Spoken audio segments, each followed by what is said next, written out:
अस्सलाम वालेकुम, नादिर बलोच हाजिर खिदमत हूँ। आज का बड़ा अहम दिन, जज अफजल मंजोका साहब ने बिल आखिर ईमान मज़ारी और एडवोकेट हादी अली चट्ठा की जो ज़मानत है वो मंजूर कर ली है, और इसका क्रेडिट इन वकला को जानता है कि जिन्होंने आज ज़बरदस्त आर्गूमेंट किए। और रियासत अली आज़ाद साहब मौजूद है हमारे साथ।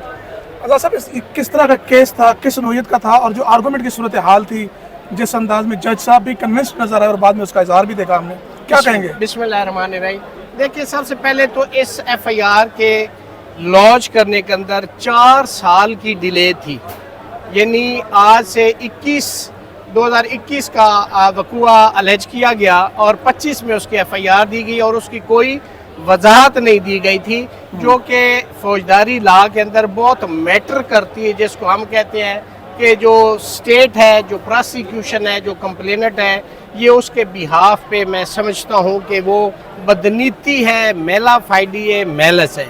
एक तो ये सबमिशन थी। दूसरी, उन्होंने 9, 10, 11 पीका एक्ट लगाए थे, जो उसकी कंटेंशन थी, जो 6, 7 पीका था, उसके अंदर ये बताई गई थी। तो वो तो मटेरियल अगर होता तो फिर ये 9, 10, 11 अट्रैक्ट करता, वो था नहीं, लिहाजा वो सेक्शन अट्रैक्ट नहीं करते थे, उसकी कोई एविडेंस नहीं थी। और 26(1) रह जाता था, उसके अंदर उन्होंने पनिशमेंट दी थी, जिसके ऊपर इस्लामाबाद हाई कोर्ट की और सिंध हाई कोर्ट की मुतअद्दिद जजमेंट्स हैं कि जी जो नॉन प्रोहिबिटरी क्लास में जिसकी 10 साल से कम सज़ा है, उसके अंदर बेल जो है वो एज मैटर ऑफ राइट मिलती है। और दूसरा जो मिजारी थी, वो वैसे भी 497 जो CRPC है उसके अंदर फ़ीमेल के लिए कंसेशन रखी गई है। तो आज अदालत ने हमने डिटेल लॉ भी पेश किया, जजमेंट्स दी और फैक्ट्स के ऊपर भी हमने बहस की। और जो प्रोसिक्यूशन थी, जो FIA थी, उनके पास कोई ऐसा आर्गूमेंट, कोई ऐसी एविडेंस नहीं थी। हमने कहा था कि ये जस्ट देखें, ट्वीट करना ये आपका कॉन्स्टिट्यूशनल फंडामेंटल राइट है, आइन के अंदर दिया गया, तो उसको आप करटेल नहीं कर सकते।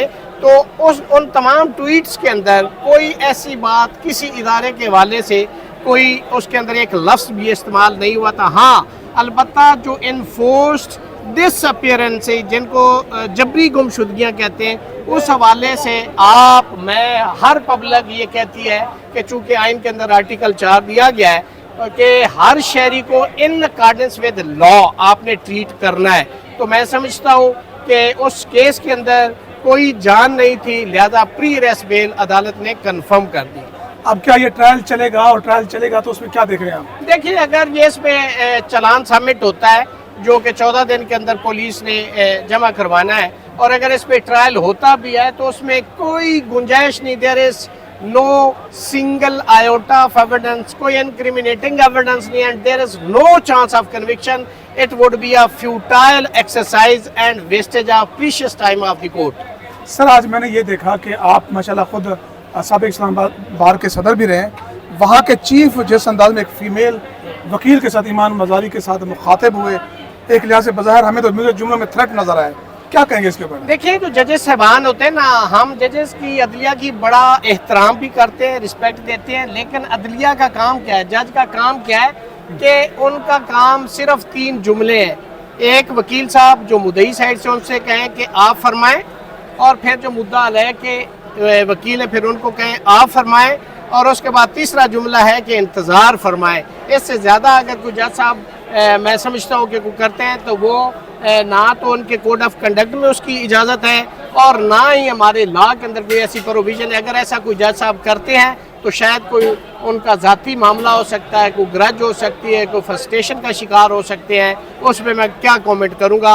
अगर ऐसा किया गया है, जो हमने सुना है, जो हमने पढ़ा है, जो हमने एक्स पे लोगों ने ट्वीट किया है, अगर ऐसा हुआ है तो वो बिल्कुल गलत हुआ है, उसकी आइन, कानून, कोड ऑफ कंडक्ट के अंदर कोई गुंजाइश नहीं है। तो क्या बार इसके ऊपर, क्योंकि वो वकील भी मौजूद हैं, ईमान मज़ारी भी मौजूद हैं, जो लोग मौजूद थे जिन्होंने हियरिंग सुनी वो भी मौजूद थे, वो इसको कंफर्म कर रहे हैं कि उन्होंने कहा मैं देख लूँगा, आपने मुझे ये कहा, यानी कि एक क्लाइंट के साथ उन्होंने एक जिस अंदाज में अपना वो एरोगेंट शो किया है। जजेस साहबान का काम होता है कि वो प्रोसीड करें इन अकॉर्डेंस विद लॉ, उनको ये बोलने की ज़रूरत ही नहीं है, उनका ऑर्डर बोलना चाहिए, उनको खुद नहीं बोलना चाहिए। और जहाँ तक आपने बार का कहा है, तो ये बार सदर मौजूद थे, उनके भी ये इल्म है। अब ये फैसला जो हमारी, चूँकि वकला बरादरी के अंदर जो हमारे इलेक्टेड नुमाइंदे होते हैं, اس پہ پالیسی بیان وہی دے سکتے ہیں کہ وہ کیا پروسیڈ کریں گے. یہ پریزیڈنٹ ڈسٹرکٹ بار یا پریزیڈنٹ ہائی کورٹ اس پہ بات کریں گے. سیکنڈ لاسٹ کوشچن سر, یہ جو جس انداز میں آج بھی ایک القادر کا ٹرسٹ کی سماعت جو ہے مقرر نہیں ہوئی, یہ کیا وجہ ہے کہ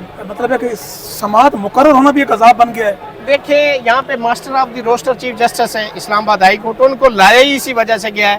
اگر انہوں نے یہ روٹین میں کیسز فکس کرنے ہوتے, 426 CRPC کو منظور کرنا ہوتا, تو ڈاکٹر صاحب کو لاہور سے اتنا 350 کلومیٹر سفر کروا کے اسلام آباد میں لانے کا کیا فائدہ, کیا جواز ہے؟ آپ اتنے سادے بھی نہیں ہے کہ آپ کو سمجھ نہ آئی ہو.